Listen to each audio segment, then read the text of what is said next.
लौट रहे हैं रूह बाबा। भूल भुलैया 3 का हुआ ऐलान, अगले साल दिवाली पर होगा बड़ा धमाका। कार्तिक आर्यन ने रूह बाबा का लुक रिलीज करते हुए फिल्म का छोटा सा टीजर फैंस के साथ शेयर किया है।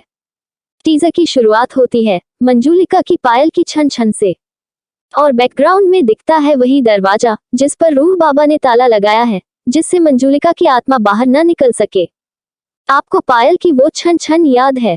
हाँ, वही जो भूल भुलैया में आपने सुनी थी। बस ये वापस लौट रही है।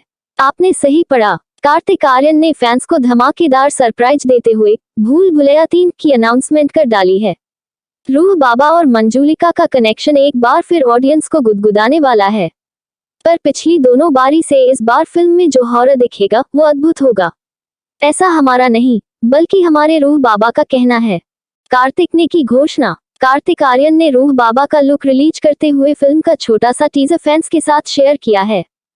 टीजर की शुरुआत होती है मंजूलिका की पायल की छन छन से और बैकग्राउंड में दिखता है वही दरवाजा जिस पर रूह बाबा ने ताला लगाया है, जिससे मंजूलिका की आत्मा बाहर न निकल सके। इसके साथ ही कार्तिक आर्यन कहते सुनाई दे रहे हैं कि आपको क्या लगा था कहानी खत्म हो गई? दरवाजे तो बंद होते ही इसलिए हैं ताकि फिर दोबारा खुल सके। और फिर शुरू होता है वही गाना, अमी जे तोमा। कुर्सी पर बैठे रूह बाबा झूलते नजर आते हैं, साथ आती है पायल की आवाज। रूह बाबा कुर्सी पर बैठे कहते हैं कि मैं आत्माओं से सिर्फ बात नहीं करता, आत्माएं मेरे अंदर आ भी जाती हैं।